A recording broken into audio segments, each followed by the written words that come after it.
Come on. Come on. Riley, go for a walk. Go get him. Go get him. What? What is it? Go get him. Yeah. What? What? Go get him. Come on. Uh-oh, going in the snow. Kip.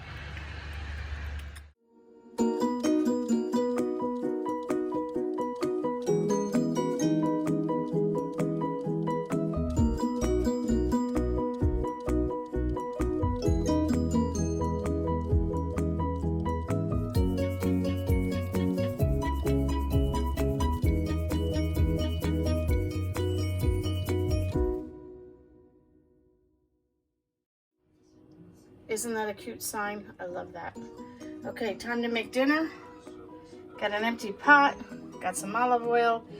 So we are using things in our stockpile and using things that we're gathering up that we have bits and pieces left over that I need to use. So I have a can of chicken in my stockpile, and then I have some chicken stock, and I have Better Than bouillon, and it's the garlic based one.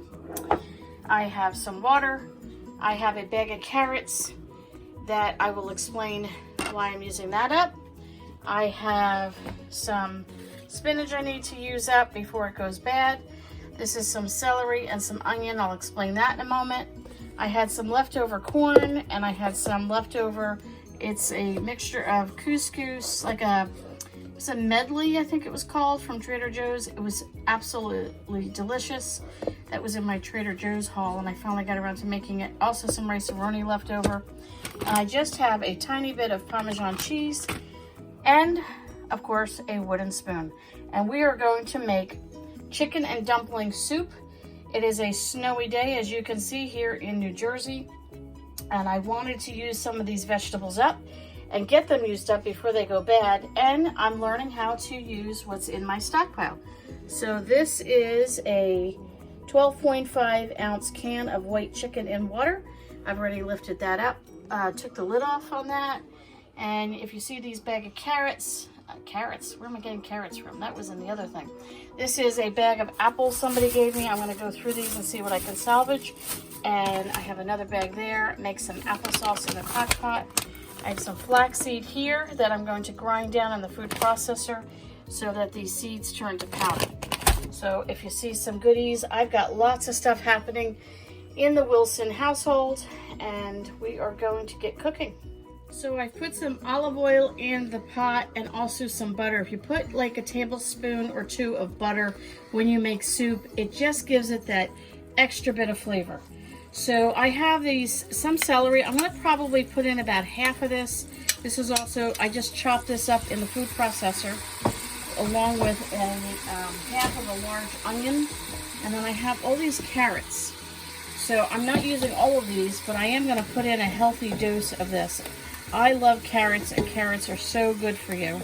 So now here's what we do. As you can see how tiny, let me see if I can get a spoonful here for you. See how tiny that is? We like the flavor of when things are little. I find when you chop up your onion and you chop up your celery and anything else like that, it tastes so much better. Now, I'm going to put in just a pinch of salt because I don't want to put in too much.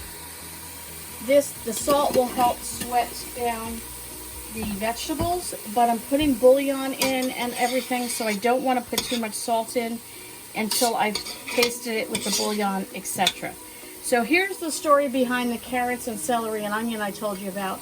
Last night we went out shopping, probably about 8-9 o'clock at night, thinking that we were going to a friend's house, and we were bringing a veggie tray. So I got cucumbers and peppers and onions and carrots and broccoli and all kinds of goodies and dip. And as we were pulling out of the parking lot of the Stop and Shop, my friend said we'll have to postpone due to the snowstorm tomorrow. So now I have all these vegetables, and I know I won't use them all up, but what I will do is make soup out of some of them, and the rest I'm going to grind up, and I make almost a pureed mush, and I will have to show you a package of that momentarily, and I freeze it. And then when I make meatloaf, meatballs, any kind of soup, any anything, I can just throw that in there for extra flavor. So let me let this sweat down and I'll bring you back. So here's what the package looks like. I just took this out of the freezer. This has red and green peppers and onions, possibly celery. I don't even know.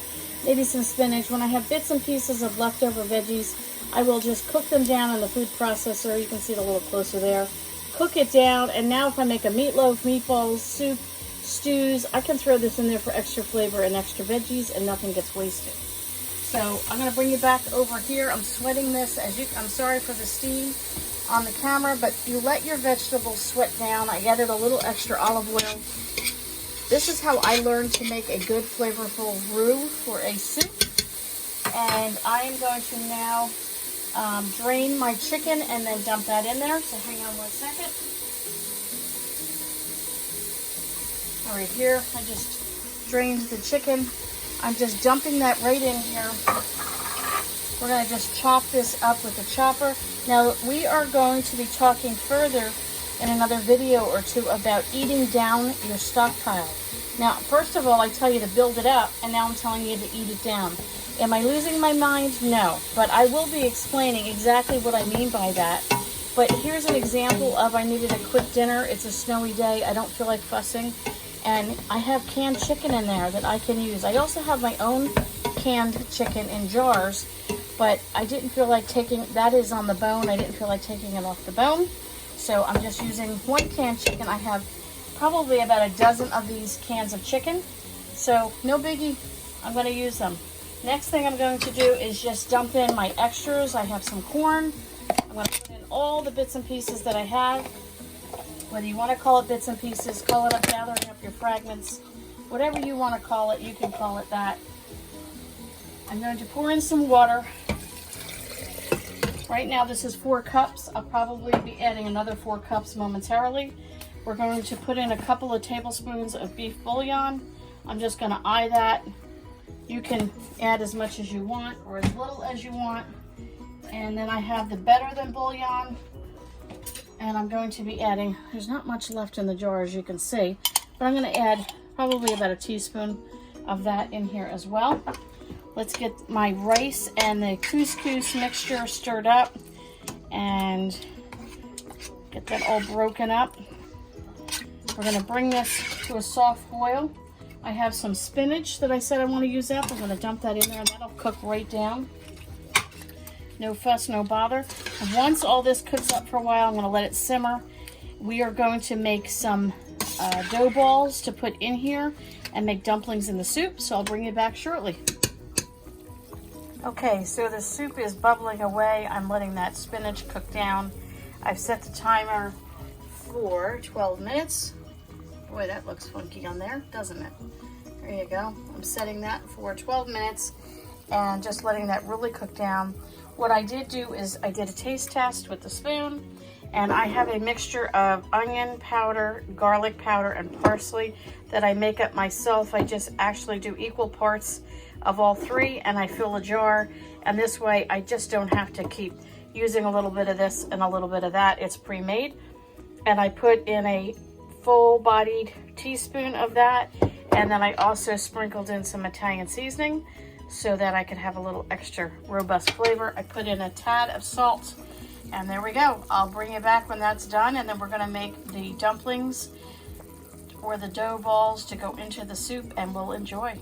Okay, so at this point, I keep a jar of flour, and I just keep that handy. I have like a little section in my kitchen. I've got just a tad of oil that was left, not put it in the whole, I didn't want to keep a whole bottle when I just had a little bit of oil. I have some self-rising flour, some cornmeal, some of my spices. There's the quarts in my food processor. I keep things handy, my rice, some salt, things like that. To some people, this would be crazy. For me, I need a quick and easy go-to area in my kitchen. If I'm gonna cook, I am not going to be bothered looking for everything that I use on the regular. So to some people, this might be a messy kitchen. To me, my mother-in-law gave me some good instruction on how to be prepared at a moment's notice to make a quick dinner. And she always had things out, so I pretty much followed suit of the way she is. I'm very practical and very functional. I am not very decorative or worried about things needing to look like Better Homes and Garden or a cover of a magazine. That's just me. You have a perfectly neat kitchen and not a thing on the counter. That's your choice. But for me, I'd rather things out. It just makes me feel like I can jump in and serve my family or myself at a moment's notice. So I have put a cup of flour in here. To this, we're adding a cup of water, but I'm going to just put maybe half of it. We're going to stir this up. Let me get my wooden spoon here. We're going to just stir this up until it becomes dough-like. And you don't want to make it too thick. You don't want it too thin. You know how that goes. So let me stir this up and I'll bring you back. Okay, so I ended up adding a little bit more flour only because I wanted extra dough to put into the soup. So you can see the consistency of it. That is good. I only used about 3/4 of the water. So I have, or maybe about 2/3 of it. So you make it as thick or as thin as you want. And once this soup comes to a good boil and that spinach is cooked down, I'll show you how we add the dough balls. Okay, my timer is going off. Let me turn that off. You can see it's boiling. I don't know if you can really see the line about here where the water was and now the soup is down. That's a good sign. You want to evaporate some of the water only because it just adds more flavor to your soup. So I just took a sneak taste and oh my goodness, it tastes delicious.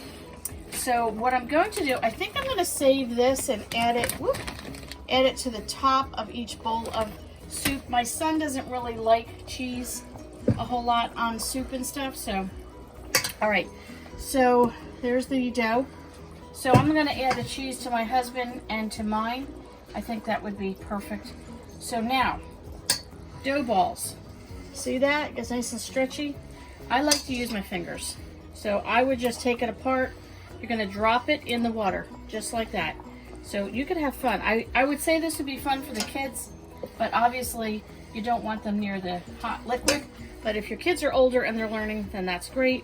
And this is pretty sticky, and you can make it as big or as little as you want. So I'm going to continue adding these dough balls. They're going to rise to the surface, and then I'll bring it back and let you see the finished product. Okay, so let me get a dough ball here so you can see it. It actually almost looks like the chicken. You see that okay there, Graham? Mm-hmm. All right, look at that. It looks like chicken, but it's actually dough that is just seasoned now with all this deliciousness in here. Oh yeah, look at all these. Oh yeah. Oh yeah, baby, there you go. All right. So here's the scoop. You eat the soup. You eat as many dough balls as you want. Then you have leftover soup, you make more dough balls, and that's it. So I'm going to turn this soup off. I'm going to dish this up for the cameraman. He gets first dibs on this. Let me put a little bit in here, and then I'll show you what it looks like that we've done. Okay, here we go. Look at that. Delicious cheese on there. We got a nice, oh yeah, there's the husband getting all excited. Look at that dough ball right there. Okay, guys, thanks for coming over. Don't forget to comment, like, and subscribe.